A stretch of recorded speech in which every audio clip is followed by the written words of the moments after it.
그래서 하나 팁은 말합시다. 직계 정비소로부터 또는 배우자로부터 증여받은 주택, 오늘 증여받았어요. 증여자가 20년 보유한 1주택이에요. 오늘 증여받았어요. 내일 팝니다. 어떤 일이 벌어질까요? 내일 팔아버리면. 이게 비과세가 될까요? 안 될까요? 154조 4항에 써져 있어요. 4항에. 죄송합니다. 5항에. 이게 지난 5월 30일에 개정을 했죠. 자, 주택의 보유기간은 95조 4항에 따른다. 그럼 95조 4항이 뭐예요? 장기보유 특별공제는 취득일로부터 양도를 한다. 다만 97조 2에 따른 이율과세 대상일 경우에는 증여자가 취득한 때부터 적용한다고 했어요. 그죠? 그러면 극단적으로 아버님이 20년 이상 보유한 주택을 아들이 별도 세대예요. 증여받았어요. 내일 팔아버려요. 그러면 아버님이 취득한 때부터 아들이 내일 팔 때까지 보유해서 2년 넣어버리잖아요. 비과세 선행이 돼요. 자, 비과세가 선행이 돼버리면 무슨 일이 벌어져요? 비과세 선행되지만 무슨 일이 벌어져요? 증여받아서 5년 내에 파는 거 있잖아요. 그럼 이율과세 가야겠죠. 그죠? 근데 이율과세, 비과세는 이율과세 하지 말라고 했어요. 다시 어디로 가야 돼요? 부당이상 부유로 가봐야 돼요. 혹여라도 아들이 단기양도에, 주택의 단기양도가 세율이 몇 프로예요? 70%잖아요. 그죠? 그러니까 부당해상 부인도 해봐야 돼요. 그 상황이 틀립니다. 그래서 취득 원인이 필요합니다. 그 다음에 취득 계약과 계약금 지급 무슨 이야기죠? 그 해당 주택이 2000년 8월 2일 전에, 이전에 계약금 완납했다면 안 사도 좋다는 말이 있어서 그런 거죠. 2년 이상 거주 보유가 적용 제외 대상. 154조 1항 단서에 써놨죠. 다음 1, 2, 3호에 해당되는 것은 거주권을 따지지 말라고 되어 있죠. 제 첫 번째가 뭐예요? 공공임대주택, 그 다음에 공공건설임대주택을 임차하여 소유권 취득 후 양도할 때까지 몇 년만 살았어라? 5년만 살았다고 한다면 해당 주택은 뭐 해줄게? 비과세 해줄게. 그렇죠? 그것은 취득 후 2년을 거주를 하건 2년을 보유하건 따지지 말아라. 네. 두 번째가 수용 일매수죠. 여러분이 책을 읽어보시다 보면요. 간혹 이런 거 있어요. 우리가 학교 다닐 때 많이 배웠지만 전과 후가 있죠. 그 다음에 이전과 이후가 있죠. 이게 무슨 차이가 있어요? 전은 포함하지 않고 앞으로예요. 후는 포함하고 안 하고 뒤로예요. 이전 이후는 포함하고 앞으로, 포함하고 뒤로예요. 그 다음에 국가주택은 보통 사람들이 12억 이상 이렇게 말해요. 절대 그렇게 말하면 안 돼요. 극단적으로 말합시다. 어떤 주택을 팔았는데 12억 1원에 팔았어요. 고가예요, 고가 아니에요?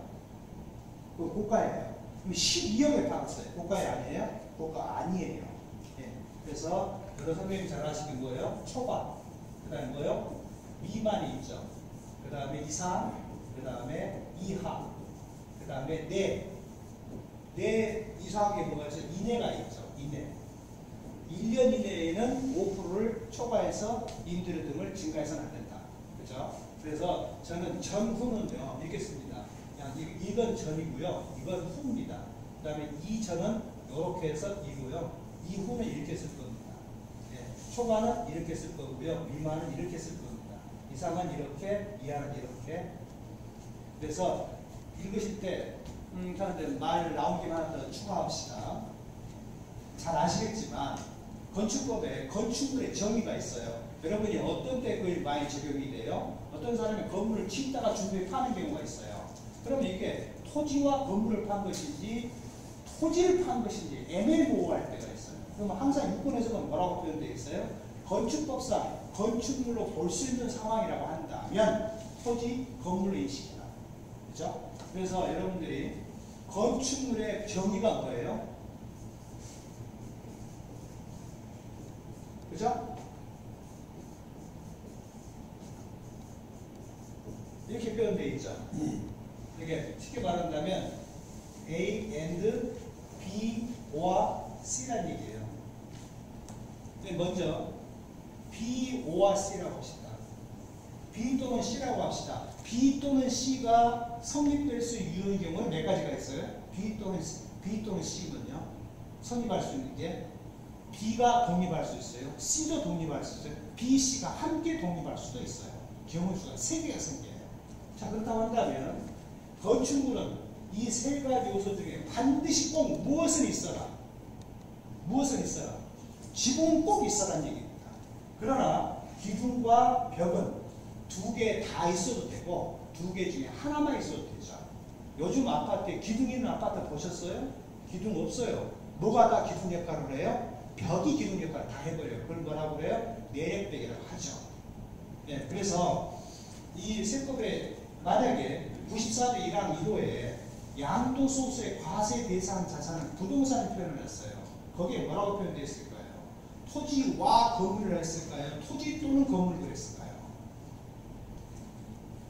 토지와 건물이라고 표현해버린다면 토지 없는 건물은 과세 못해요.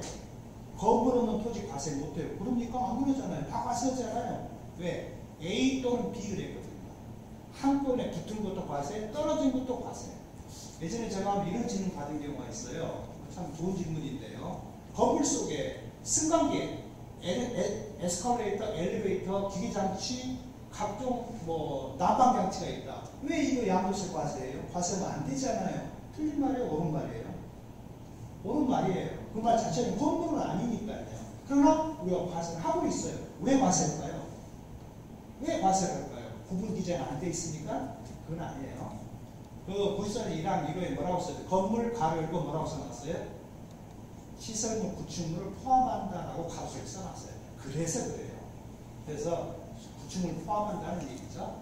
그래서 잠깐 말씀드렸습니다. 그래서 그 세법전을 읽으실 때에 그러니까 85년 1월 1일 전에 취득한 토지의 취득 시기의 의대치는 85년 1월 1일이다. 이 말은 옳은 말이에요.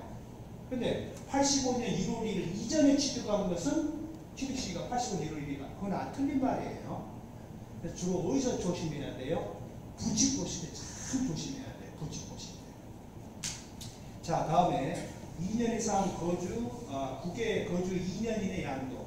해외 이주할 때 해외 이주부에 이주한다고 한다면 여러분이 꼭 뭘 조심해야 돼요? 지금 다른 거 같이 설명드린 거예요. 해외 이주 확인서 꼭 확보하셔야 돼요. 해외 이주 확인서를 봐서 비행기를 타고 딱 뜬 때로부터 국내 주택을 몇 년 내에 팔아야 돼요? 2년 내에 팔아야 돼요. 그 집은 2년 보유 안 해도 되고 2년 거주 안 해도 돼요. 근데 실무상으로 이런 경우가 있어요. 그 사람이 미국으로 갔어요. 집 하나 있고 있는 상태에 갔어요. 근데 그 집을 헐고 거기다가 집을 두 채를 지었어요. 또는 다세대 또는 연립을 지었어요. 그걸 팝니다. 비과세가 될까요? 안 될까요? 다세대 연립 따지지 마. 그냥 더 쉽게 생각합시다. 건물이 주택이 하나가 있었는데 그걸 분할을 했어요. 그래갖고 등기가 두 개가 됐어요. A 건물, B 건물. 자, A, B를 한 건물 팝니다. 과세, 비과세? 몽정의 과세입니다. 왜? 출국 및 양도를 현재 1주택을 규제해놨거든요. 출국할 때도 한 주택만 있어야 되고 양도 때도 한 주택만 있어야 돼요. 그 다음에 1년 이상 계속하여 국외의 취약, 질병, 근무상 형편일까요? 취약, 근무상 형편일까요? 질병이 들어갈까요? 빠질까요? 국외에 1년 이상 계속하여 거주해야 할, 체류해야 할 경우로서 전세대원이 출국한 경우라고 한다면 그 부득이한 사례가 취약, 질병, 근무상 형편일까요? 취약, 근무상 형편일까요? 질병은 빠져 있습니다. 조심하셔야 돼요. 몇 년 내에 팔아야 돼요? 2년 내에 팔아. 이 집은 2년 보유, 2년 거주 안 해줬다라는 얘기가 되겠죠. 그 다음에 1년 이상 거주한 취약, 질병, 근무상 형편. 여기에 뭐가 하나 빠졌죠? 옛날 하나 있었는데 빠졌어요. 가족의 범위에 일시적으로 취약, 질병, 근무상, 사업상 형편 때문에 다른 주택에 거주한다면 그 동일세대로 본다라고 거기는 사업상 형편이 들어있어요. 근데 여기 부득이한 사람은 뭐가 빠졌어요? 사업상 형편이 빠졌어요. 원래는 있었었어요. 근데 이걸 빼버렸어요. 그래서 취약, 질병, 근무상 형편 또 하나가 뭐가 붙었어요. 뒤에. 하나 시집을 왔어요. 뭐가 왔을까요? 학교 폭력이요. 학폭 때문에, 전학 때문에. 그런 경우는 단 1년 이상 거주한 주택인데 양도리 현재 1년 이상 거주를 해야 돼요. 그 사유가 발생했을 때 1년 이상 거주를 했었어야 돼요. 전자가 맞아요? 후자가 맞아요? 선배님, 처음에는 국세청 6권에서는 그렇게 해석했어요. 이사 사유가 발생한, 부득이한 사유가 발생이 현재 1년 살았어야 된다고 했어요. 근데 이게 문제가 있어요. 질병 때문이라고 합시다. 그러니까 내가 아니에요. 어떤 A라는 사람이 만약 암에 걸렸다고 합시다. 위암 4기라고 합시다. 그럼 위암 언제 걸렸어요? 최소한 몇 년 전에 걸렸겠죠. 그때는 그 집이 있지도 않았어요. 그 다음에 두 번째가 이게 누구의 장난인데요. 누가 승진하니까 부산으로 발령이 나왔어요. 그러니까 남편은 부산으로 갔어요. 근데 부인하고 얘들은 빨리 못 오잖아요. 그죠? 그래서 나중에 왔어요. 근데 남편이 발령 날 때 1년을 살지를 못했어요. 근데 부인하고 얘들은 학교 문제 등 이런 저런 이유 때문에 부인이 1년을 채우고 나중에 이사를 왔어요. 그럼 어쩌려가 문제가 된 거예요. 심판원에서 양도 현재 1년만 거절했다고 하는 단어로 바꾼 겁니다. 세법은 이렇게 표현 안 돼 있지만 세법령에는 유권 해석으로 인정을 하고 있습니다. 자, 그래서 그 다음에 2년 이상 거주 기간 적용 제외 대상. 2019년 12월 16일 이 규정은 삭제됐어요. 예, 삭제를 하면서 부칙에 남겨놓은 거예요. 2019년 12월 16일 이전에 장기 임대주택 사업자 등록을 한 주택으로 한다면 그 집은 안 사. 이게 입법 미스였었어요. 왜냐하면 20조 문제, 150은 20항하고 상충이 되는 거예요. 150, 20항에 무슨 일이 벌어졌어요? 거주주택과 장기임대주택 또는 장기 가정 어린이집이 있다고 한다면 거주주택 2년 이상 거주 환경으로 한다. 뭐 해줄게? 비과세 해줄게. 자, A가 있고요. B, C, D가 있어요. B, C, D가 장기임대주택 등록된 주택이에요. 자, 거기서 주의할 사항이요.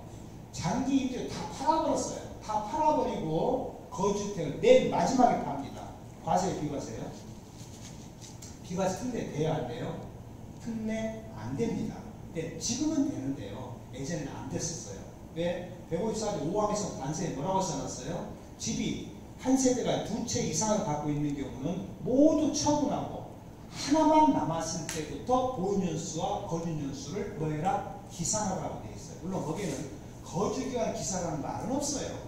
근데 유권 해석으로 조정 대상 지역에 있는 집을 취득한 경우로 한다면 이는 살아야 되거든요.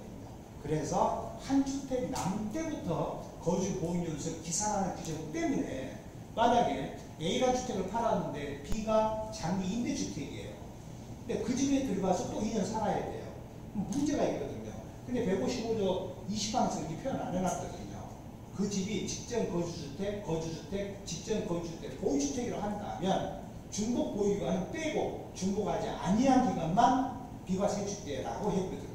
그럼 거기에 문제가 생겨서 삭제해버린 거예요. 그래서 소유권 문제 때문에 2019년 12월 16일 이전에 장기임대 사업자 등록을 했다 한다면 좋다. 그러면 장기임대 주택 사업자 등록은 반드시 몇 군데를 해야 돼요? 두 군데를 꼭 해야 돼요. 이게 민간임대 특례법에 따른 특별법에 따른 임대사업자 등록, 그다음에 세무서에 부가세 면사진도 등록. 거기에 임대 개시라는 용어가 많이 나오죠. 임대 개시의 정의는 뭐예요? 언제예요? 보통 임대하다가 지자체 등록하고 세무서 등록합니다. 그러면 세 가지 요건이 모두 충족된 때가 임대 개시일입니다. 그래서 임대 개시일 현재 기준시가 6억 원 이하일 것, 취득한 기준시가 6억 원 이하일 것, 수도권 밖은 3억 원 이하일 것. 그러니까 임대 개시일로부터 5년을 임대할 것, 4년을 임대할 것, 8년을 임대할 것. 약간 차이점이 있어요. 소득세법은 시행령에서는 임대 개시 세 가지가 모두 충족된 때부터 5년을 해야 돼요. 또는 8년이든지 또는 10년을 해야 돼요. 근데 지자체는 안 그래요. 지자체는 임대사업자 등록한 때, 지자체 등록한 때부터 4년 하면 돼요. 8년 하면 되고 10년 하면 돼요. 그래서 약간 차이점이 있어요. 그래서 소득세 법령과 이 민간 특별법 약간 차이점이 있다는 걸 꼭 기억해 두셔야 돼요. 그럼 여기에 장기임대주택의 유형이 몇 가지가 있어요? 맨 처음이요. 단기 민간 임대주택이 있죠. 그것이 기본적으로는 4년 임대지만 우리 소득세법은 몇 년을 요구하고 있어요? 5년을 요구하고 있어요. 그 다음에 단기 민간 임대주택이라서 또 한 가지 유형이 있죠. 2003년 10월 29일 이전에 등록하고 있는 기존 임대사업자 등록이라고 했죠. 약간 차이점은 뭐예요? 이전권 이후 이상이에요. 그것은 취득 당시 기준시가가 6억 원 이하면 돼요. 그 다음에 두 번째가 건설 임대주택이 있죠. 단기 건설 임대주택. 자, 여러 선생님이 주의할 사항이 건설 임대주택을 소득세법과 조세특례제한법에서 임대주택으로 비과세, 특례 규정 또는 감면 규정을 한다면 지자체 등록을 언제까지 해야 돼요? 지자체 등록을. 조건이 있어요. 언제까지 해야 되냐면 보존 등기 하기 전까지 등록을 해야 돼요. 근데 보존 등기를 하기 전에 등록하면 자기가 건물 지은 것은 건설 임대주택에 등록이 됩니다. 그러나 자기가 건설했지만 보존 등기가 끝난 뒤에 등록은 다 뭘로 등록이 돼요? 매입 임대주택으로 등록이 돼요. 그러니까 매입과 건설은 틀립니다. 조심하셔야 돼요. 자, 세 번째가 수도권 밖에 5호 이상의 미분양 주택을 임대를 한다면 5년 이상 한다면 좋다. 그 다음에 또 뭐가 있죠? 장기 일반 민간 임대주택이죠. 지금 10년으로 바뀌었지만 예전에 8년짜리죠. 다음 민간 뭐죠? 장기 민간 임대주택으로서 무슨 임대주택이요? 건설 임대주택이에요.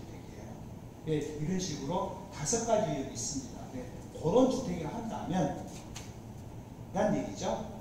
그 다음에 2년 거주 판단이고 나머지 20대 비과세는 뭐 자꾸 이제 말이 길어져. 이거 하나만 하셔볼 것 같아요. 그죠? 좀 빨리 해볼까요? 하지 말까요? 하고 싶으면 굵을 것 같아요. 그러니까 쉬는 시간이 필요 없어요.